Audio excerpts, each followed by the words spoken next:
मेरे प्यारे भक्तजनों, आज हम आप लोगों के समक्ष सुंदर कांड का हिंदी अर्थ प्रस्तुत कर रहा हूँ। और इस कांड को हमने 20-20 दोहों के 3 भाग बनाया है, जिससे आप लोग थोड़े थोड़े समय को निकाल कर सुन सकें। जय श्री राम, जय हनुमान। अच्छा, चलिए आरंभ करते हैं। शांत, सनातन, अप्रमेय, प्रमाणों से परे, निष्पाप, मोक्षरूप, परम शांति देने वाले ब्रह्मा, शंभु और शेष जी से निरंतर सेवित, वेदांत के द्वारा जानने योग्य, सर्वव्यापक, देवताओं में सबसे बड़े, माया से मनुष्य रूप में दिखने वाले, समस्त पापों को हरने वाले, करुणा की खान, रघुकुल में श्रेष्ठ तथा राजाओं के शिरोमणि, राम कहलाने वाले जगदीश्वर की मैं वंदना करता हूँ। हे रघुनाथ जी, मैं सत्य कहता हूँ और फिर आप सबके अंतरात्मा ही है, सब जानते ही हैं कि हमारे हृदय में दूसरी कोई इच्छा नहीं है।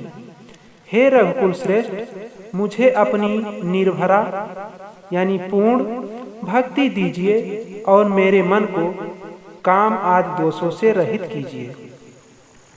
अतुल बल के धाम, सोने के पर्वत यानी सुमेरु के समान कांत युक्त शरीर वाले दैत्य रूपी वन को ध्वंस करने के लिए अग्निरूप, ज्ञानियों में अग्रगण्य, संपूर्ण गुणों के निधान, वानरों के स्वामी श्री रघुनाथ जी के प्रिय भक्त पवन पुत्र श्री हनुमान जी को मैं प्रणाम करता हूँ। जाम्बवान के सुंदर वचन सुनकर हनुमान जी के हृदय को बहुत ही भाए। वह बोले, हे भाई, तुम लोग दुख सहकर, कंदमूल फल खाकर तब तक मेरी राह देखना, जब तक मैं सीता जी को देखकर लौट ना आऊं। काम अवश्य होगा, क्योंकि मुझे बहुत ही हर्ष हो रहा है, हमें बहुत ही प्रसन्नता मिल रही है। यह कहकर और सबको मस्तक नवाकर तथा हृदय में श्री रघुनाथ जी को धारण करके हनुमान जी हर्षित होकर चले। समुद्र के तीर पर एक सुंदर पर्वत था। हनुमान जी खेल से ही यानी अनायास ही कूद कर उसके ऊपर जा चढ़े और बार बार श्री रघुवीर का स्मरण करके अत्यंत बलवान हनुमान जी उस पर से बड़े वेग से उछले। जिस पर्वत पर हनुमान जी पैर रखकर चले यानी जिस पर से वो उछले, वह तुरंत ही पाताल में धंस गया और श्री रघुनाथ जी का अमोघ बाण चलता है। उसी तरह हनुमान जी चले। समुद्र ने उन्हें श्री रघुनाथ जी का दूत समझकर मैनाक पर्वत से कहा कि हे मैनाक, तू ही इनकी थकावट दूर करने वाला हो, अर्थात अपने ऊपर इन्हें विश्राम दे दो। हनुमान जी ने उसे हाथ से छू दिया, फिर प्रणाम करके कहा, भाई, श्री रामचंद्र जी का काम किए बिना मुझे विश्राम कहाँ। देवताओं ने पवन पुत्र हनुमान जी को जाते हुए देखा। उनकी विशेष बल बुद्धि को जानने के लिए उन्होंने सुरसा नामक सर्पों की माता को भेजा। उसने आकर हनुमान जी से यह बात कही, आज देवताओं ने मुझे भोजन दिया है। यह वचन सुनकर पवन कुमार हनुमान जी ने कहा, श्री राम जी का कार्य करके मैं लौट आऊं और सीता जी की खबर प्रभु को सुना दूं, तब मैं आकर तुम्हारे मुंह में घुस जाऊंगा, तुम मुझे खा लेना। हे माता, मैं सत्य कहता हूँ, अभी मुझे जाने दे। जब किसी भी उपाय से उसने जाने नहीं दिया, तब हनुमान जी ने कहा, तो फिर मुझे खा ना ले। उसने योजन भर यानी 4 कोस में मुंह फैलाया। तब हनुमान जी ने अपने शरीर को उससे दूना बढ़ा दिया। उसने 16 योजन का मुख किया। हनुमान जी तुरंत ही 32 योजन के हो गए। जैसे जैसे सुरसा मुख का विस्तार बढ़ाती थी, हनुमान जी उसका दूना रूप दिखलाते थे। उसने 100 योजन यानी 400 कोस का मुख किया। तब हनुमान जी ने बहुत ही छोटा रूप धारण कर लिया और वह उसके मुख में घुसकर तुरंत फिर बाहर निकल आए और उसे सिर नवाकर विदा मांगने लगे। उसने कहा, मैंने तुम्हारे बुद्धि बल का भेद पा लिया जिसके लिए देवताओं ने मुझे भेजा था। तुम श्री रामचंद्र जी का सब कार्य करोगे क्योंकि तुम बल बुद्धि के भंडार हो। यह आशीर्वाद देकर वह चली गई। तब हनुमान जी हर्षित होकर चले। समुद्र में एक राक्षसी रहती थी। वह माया करके आकाश में उड़ते हुए पक्षियों को पकड़ लेती थी। आकाश में जो जीव जंतु उड़ा करते थे वह जल में उनकी परछाई देखकर उस परछाई को पकड़ लेती थी, जिससे वह उड़ नहीं सकते थे और जल में गिर पड़ते थे। इस प्रकार वह सदा आकाश में उड़ने वाले जीवों को खाया करती थी। उसने वही छल हनुमान जी से भी किया। हनुमान जी ने तुरंत ही उसका कपट पहचान लिया। पवन पुत्र धीर बुद्धि और श्री हनुमान जी उसको मारकर समुद्र के पार गए। वहां जाकर उन्होंने वन की शोभा देखी। मधु के लोभ से भंवरे गुंजार कर रहे थे। अनेकों प्रकार के वृक्ष फल फूल से शोभित थे। पक्षी और पशुओं के समूह को देखकर तो वह मन में बहुत ही प्रसन्न हुए। सामने एक विशाल पर्वत देखकर हनुमान जी भय त्याग कर उस पर दौड़कर जा चढ़े। शिव जी कहते हैं, हे उमा, इसमें वानर हनुमान की कुछ बड़ाई नहीं है। यह प्रभु का प्रताप है जो काल को भी खा जाता है। पर्वत पर चढ़कर उन्होंने लंका देखी। बहुत ही बड़ा किला है, कुछ कहा नहीं जाता। वह अत्यंत ऊंचा है। उसके चारों ओर समुद्र है। सोने के परकोटे यानी 4 दीवारी का परम प्रकाश हो रहा है। विचित्र मड़ियों से जड़ा हुआ सोने का परकोटा है। उसके अंदर बहुत से सुंदर सुंदर घर हैं। चौराहे, बाजार, सुंदर मार्ग और गलियां हैं। सुंदर नगर बहुत प्रकार से सजा हुआ है। हाथी, घोड़े, खच्चरों के समूह तथा पैदल और रथों के समूहों को कौन गिन सकता है। अनेक रूपों के राक्षसों के दल हैं। उनकी अत्यंत बलवती सेना वर्णन करते नहीं बनती। वन, बाग, उपवन, फुलवाड़ी, तालाब, कुएं और बावलियां शोभित हैं। मनुष्य, नाग, देवताओं और गंधर्वों की कन्याएं और सौंदर्य से मुनियों के भी मनों को मोहे लेती हैं। कहीं पर्वत के समान विशाल शरीर वाले बड़े ही बलवान मल्ल यानी पहलवान गरज रहे हैं।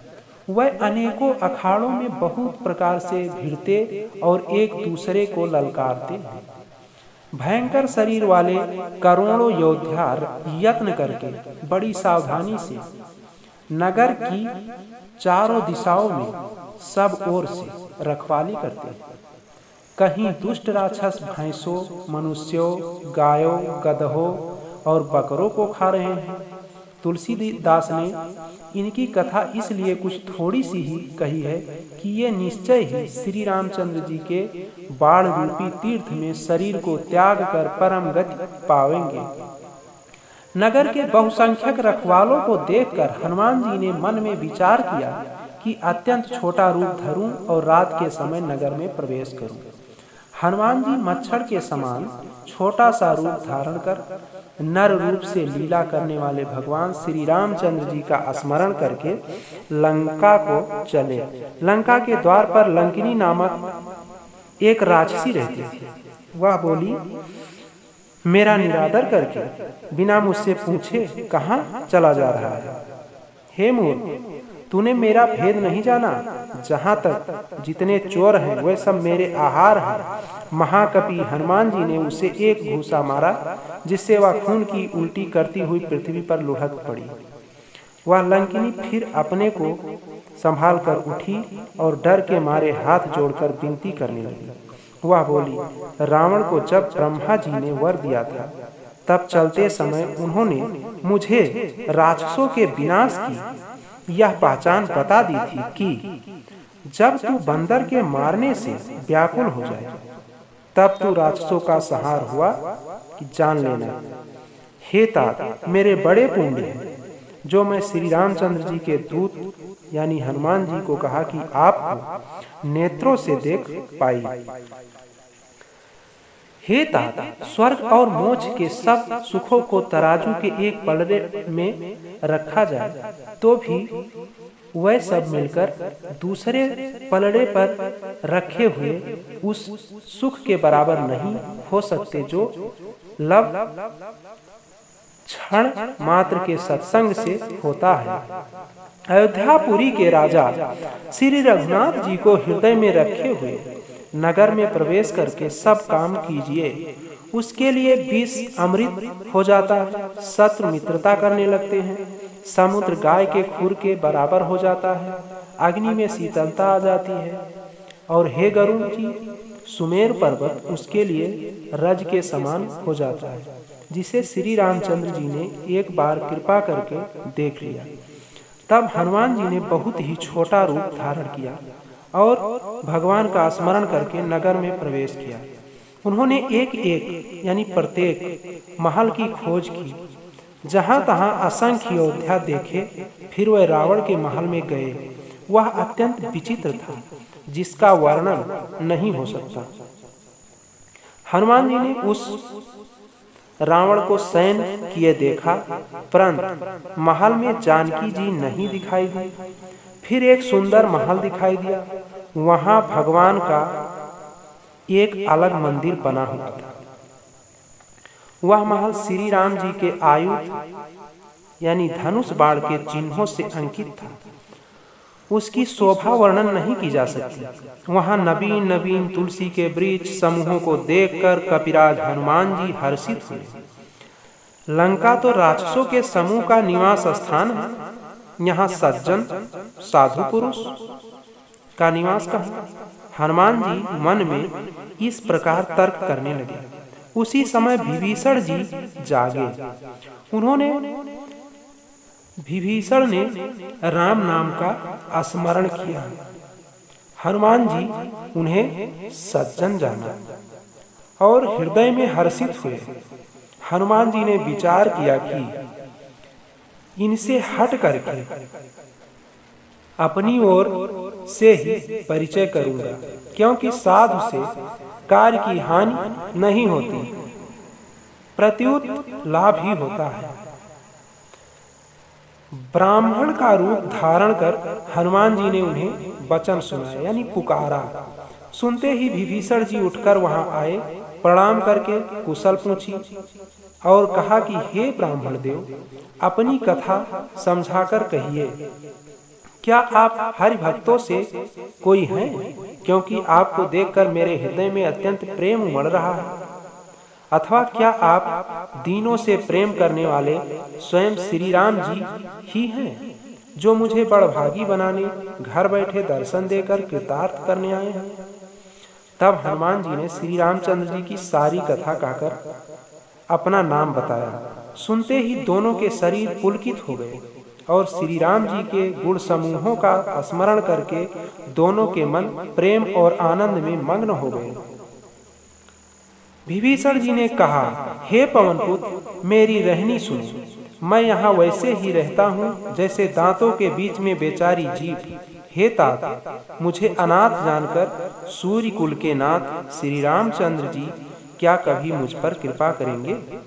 मेरा तामसी यानी राक्षस शरीर होने से साधन तो कुछ बनता नहीं और ना मन में श्री रामचंद्र जी के चरण कमलों में प्रेम ही है। परंतु हे हनुमान, अब मुझे विश्वास हो गया कि श्री रामचंद्र जी की मुझ पर कृपा है, क्योंकि हरि की कृपा के बिना कोई संत नहीं मिलते हैं।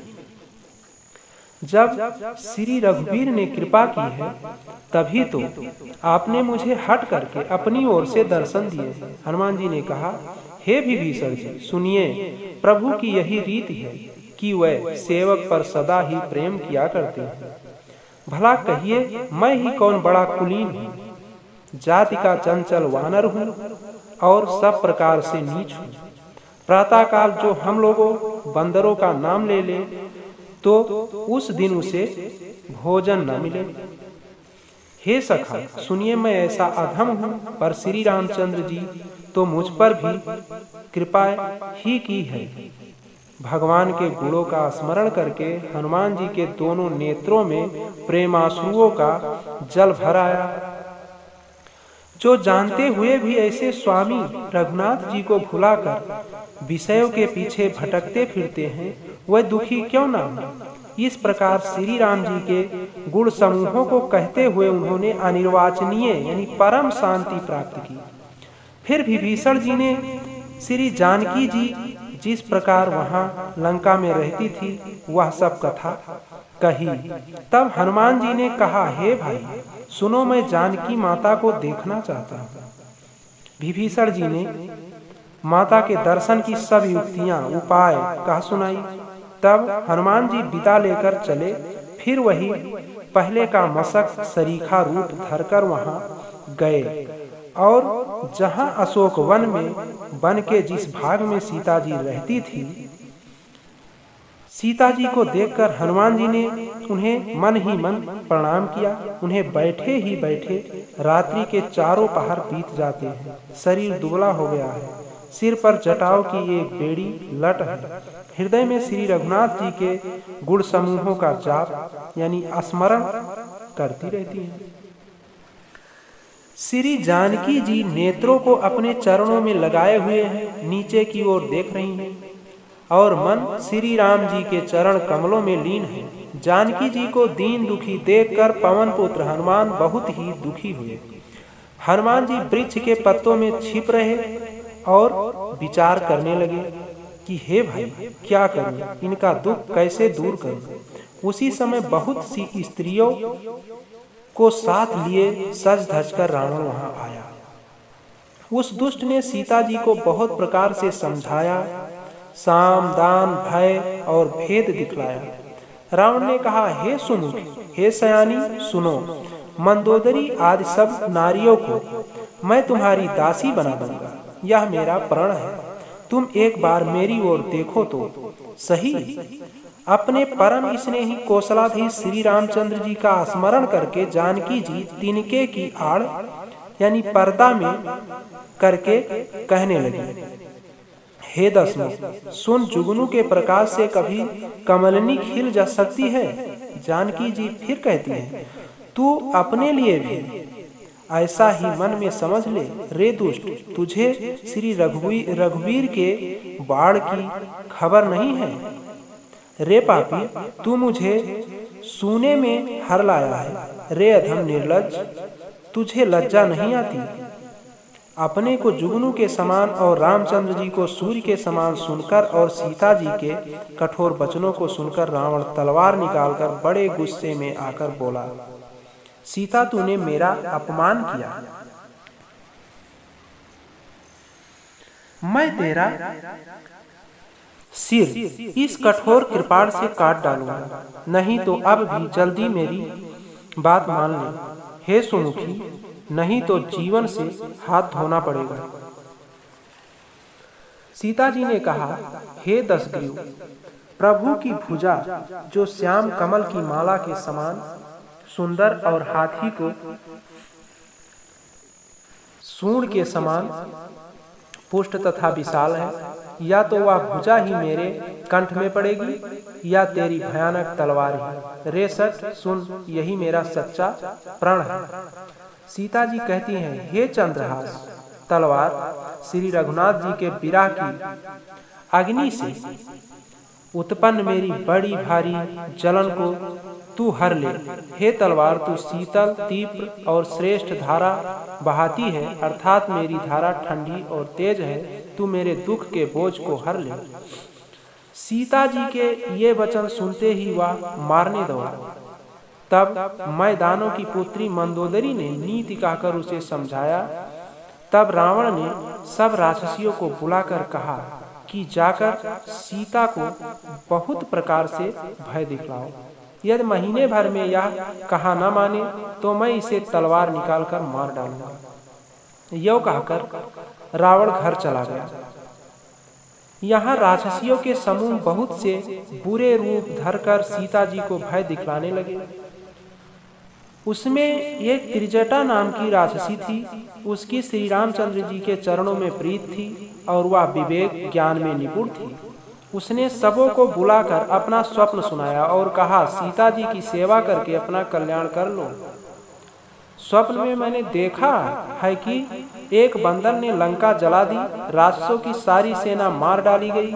रावण नंगा है और गधे पर सवार है, उसके सिर मुड़े हुए हैं, 20 भुजाएं कटी हुई हैं। इस प्रकार से वह दक्षिण यमपुरी की दिशाओं को जा रहा है और मानो लंका विभीषण ने पाई है। नगर में श्री रामचंद्र जी की दुहाई फिर गई। तब प्रभु ने सीता जी को बुला भेजा। मैं पुकार कर निश्चय के साथ कहती हूँ कि यह स्वप्न 4 कुछ ही दिनों बाद सत्य होकर रहेगा। उसके वचन सुनकर वे सब राक्षसियां डर गईं और जानकी जी के चरणों पर गिर पड़ी। तब उसके बाद वह सब जहाँ तहाँ चली गई। सीता जी मन में सोच करने लगी कि 1 महीना बीत जाने पर नीच राक्षस रावण मुझे मारेगा। सीता जी हाथ जोड़कर त्रिजटा से बोली, हे माता, तू मेरी विपत्ति की संगिनी है। जल्दी कोई ऐसा उपाय कर जिससे मैं शरीर छोड़ सकूं। विरह असहाय हो चला है, अब यह सहा नहीं जाता। काठ लगाकर चिता बनाकर सजा दे। हे माता, फिर उसमें आग लगा दे। हे सयानी, तू मेरी प्रीति को सत्य कर दे। रावण की सूल के समान दुख देने वाली वाणी कानों से कौन सुने। सीता जी के वचन सुनकर त्रिजटा ने चरण पकड़कर उन्हें समझाया और प्रभु का प्रताप, बल और सुयश सुनाया। उसने कहा, हे सुकुमारी सुनो, रात्रि के समय आग नहीं मिलेगी। ऐसा कहकर वह अपने घर चली गई। सीता जी मन ही मन कहने लगी, क्या करूं, विधाता ही विपरीत हो गया। न आग मिलेगी न पीड़ा मिटेगी। आकाश में अंगारे प्रकट दिखाई दे रहे हैं, पर पृथ्वी पर एक भी तारा नहीं आता। चंद्रमा अग्निमय है, किंतु वह भी मानो मुझे हतभागिनी जानकर आग नहीं बरसाता। हे अशोक वृक्ष, मेरी विनती सुन, मेरा शोक हर ले और अपना अशोक नाम सत्य कर। तेरे नए नए कोमल पत्ते अग्नि के समान हैं। अग्निदेव, विरह रोग का अंत मत कर, अर्थात विरह रोग को बढ़ाकर सीमा तक न पहुंचा। सीता जी को विरह से परम व्याकुल देखकर वह क्षण हनुमान जी को कल्प के समान बीता। तब हनुमान जी ने हृदय में विचार कर सीता जी के सामने अंगूठी डाल दी, मानो अशोक ने अंगारा दे दिया। यह समझकर सीता जी ने हर्षित होकर उठकर उसे हाथ में ले लिया। तब उन्होंने राम नाम से अंकित अत्यंत सुंदर एवं मनोहर अंगूठी देखी। अंगूठी को पहचान कर सीता जी आश्चर्यचकित होकर उसे देखने लगी और हर्ष तथा विषाद से हृदय में अकुला उठी। वह सोचने लगी, श्री रघुनाथ जी तो सर्वथा अजेय हैं, उन्हें कौन जीत सकता है। और माया से ऐसी माया के उपादान से सर्वथा रहित दिव्य चिन्मय अंगूठी बनाई नहीं जा सकती। सीता जी मन में अनेक प्रकार के विचार कर रही थी। उसी समय हनुमान जी मधुर वचन बोले। वह श्री रामचंद्र जी के गुणों का वर्णन करने लगे, जिनके सुनते ही सीता जी का दुख भाग गया। वह कान और मन लगाकर उन्हें सुनने लगी। हनुमान जी ने आदि से लेकर सारी कथा सुनाई। सीता जी बोली, जिसने कानों के लिए अमृत रूप या सुंदर कथा कही, वह हे भाई प्रकट क्यों नहीं होता। तब हनुमान जी पास चले गए। उन्हें देखकर सीता जी फिर मुख फेर कर बैठ गई। उनके मन में आश्चर्य हुआ।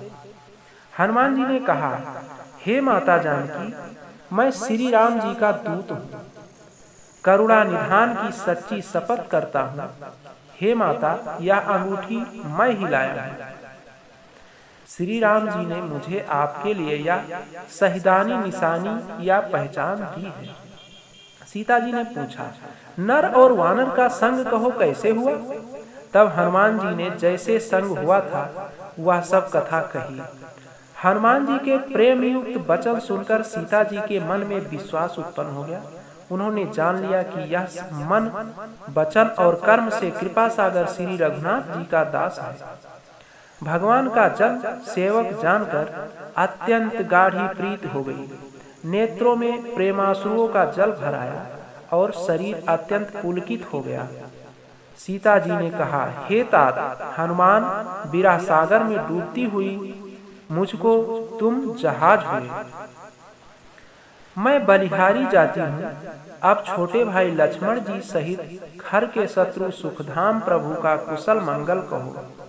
श्री रघुनाथ जी तो कोमल हृदय और कृपाल हैं। फिर हे हनुमान, उन्होंने किस कारण यह निष्ठुरता धारण कर ली है।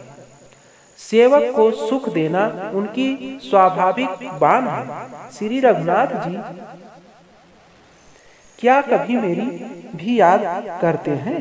हे तात, क्या कभी उनके कोमल सांवले अंगों को देखकर मेरे नेत्र शीतल होंगे। मुंह से वचन नहीं निकलता, नेत्रों में विरह के आंसुओं का जल भर आया।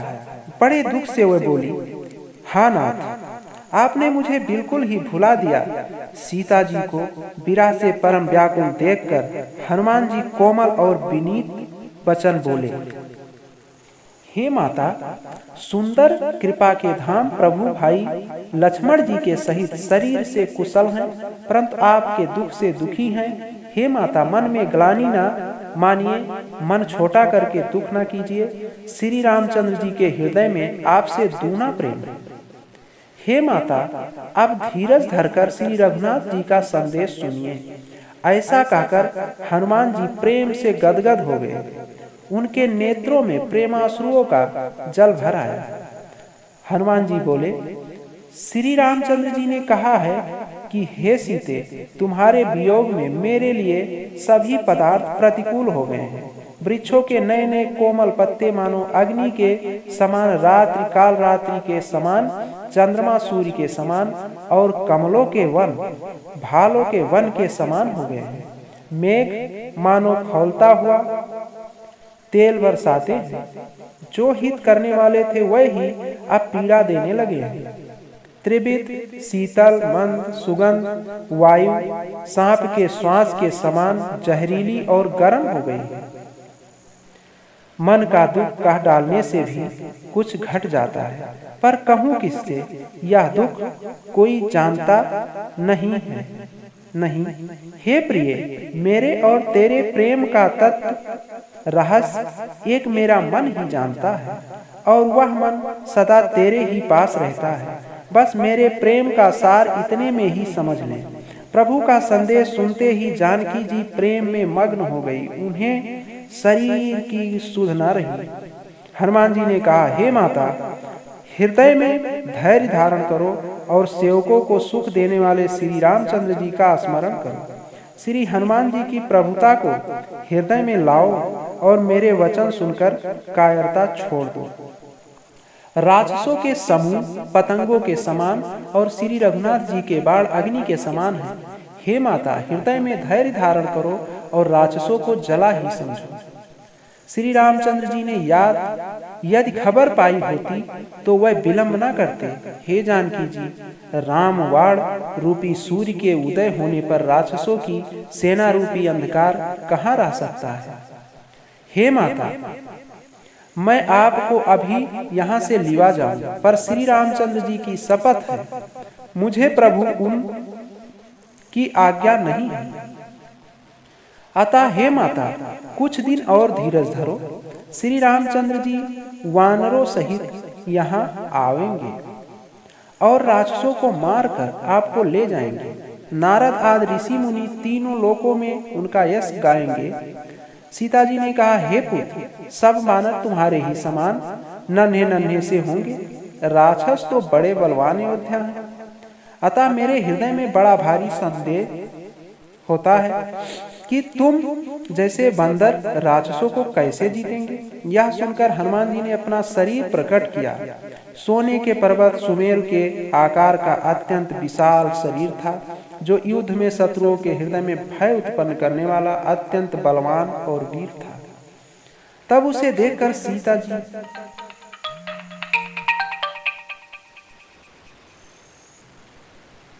सीता जी के मन में विश्वास हुआ।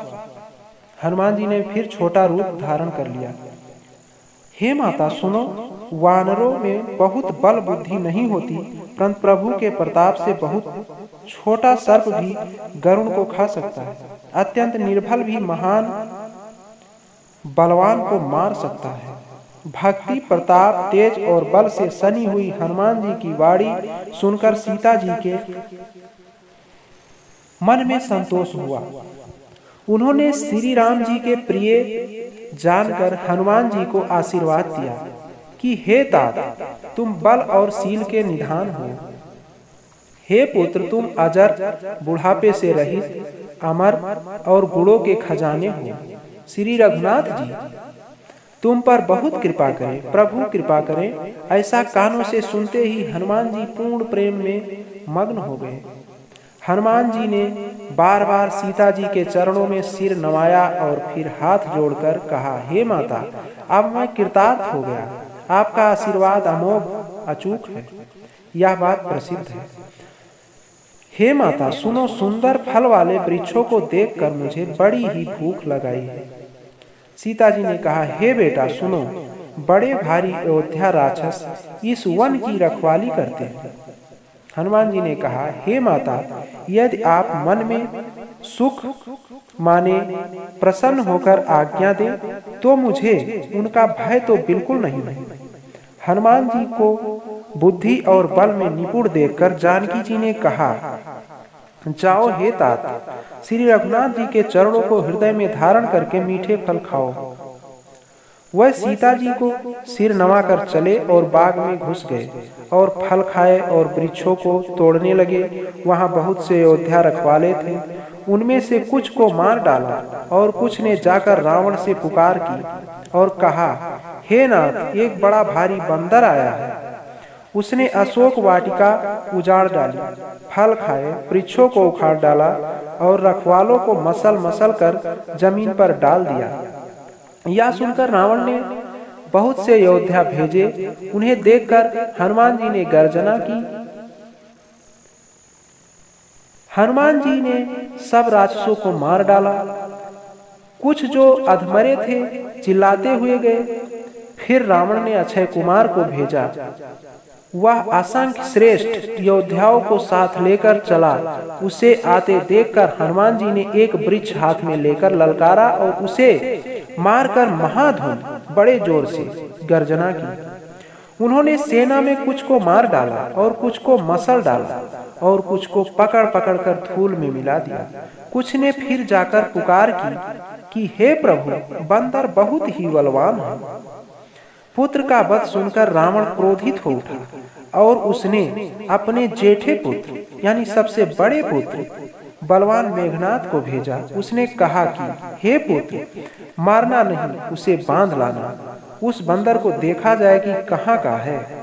इंद्र को जीतने वाला अतुलनीय योद्धा मेघनाथ चला। भाई का मारा जाना सुन उसे क्रोध हो गया, बहुत क्रोधित हुआ। हनुमान जी ने देखा कि अब की भयानक अयोध्या आया है, तब वह कटकटा कर गरजे और दौड़े। उन्होंने एक बहुत बड़ा वृक्ष उखाड़ लिया और उसके प्रहार से लंकेश्वर रावण के पुत्र मेघनाद को बिना रथ का कर दिया। रथ को तोड़कर उसे नीचे पटका दिया। उसके साथ जो बड़े बड़े योद्धा थे उनको पकड़ पकड़ कर हनुमान जी अपने शरीर से मसलने लगे। उन सबको मारकर फिर मेघनाद से लड़ने लगे। लड़ते हुए वह ऐसे मालूम होते थे मानो दो गजराज श्रेष्ठ हाथी भिड़ गए। हनुमान जी ने उसे एक घूसा मारकर वृक्ष पर जा चढ़े। उसको क्षण भर के लिए मूर्छा आ गई। फिर उठकर उसने बहुत माया रची, परंतु पवन के पुत्र उससे जीते नहीं जाते। अंत में उसने ब्रह्मास्त्र का संधान यानी प्रयोग किया। तब हनुमान जी ने मन में विचार किया कि यदि ब्रह्मास्त्र को नहीं मानता हूं तो उसकी अपार महिमा मिट जाएगी। उसने हनुमान जी को ब्रह्म बाण मारा, जिसके लगते ही वह वृक्ष से नीचे गिर पड़े, परंतु गिरते समय भी उन्होंने बहुत सी सेना मार डाली। जब उसने देखा कि हनुमान जी मूर्छित हो गए हैं, तब वह उनको नागपाश से बांधकर ले गया। शिव जी कहते हैं, हे भवानी सुनो, जिनका नाम जपकर ज्ञानी विवेकी मनुष्य संसार जन्म मरण के बंधन को काट डालते हैं, उनका दूत कहीं बंधन में आ सकता है। किंतु प्रभु के कार्य के लिए हनुमान जी ने स्वयं अपने को बंधा लिया।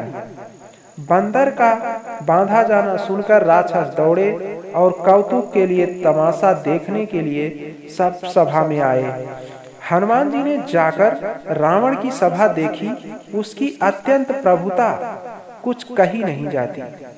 देवता और दिक्पाल हाथ जोड़े बड़ी नम्रता के साथ भयभीत हुए।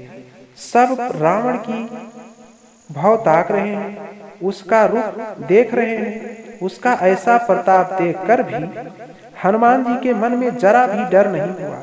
वह ऐसे निशंक खड़े रहे जैसे सर्पों के समूह में गरुड़ निशंक निर्भय रहते हैं।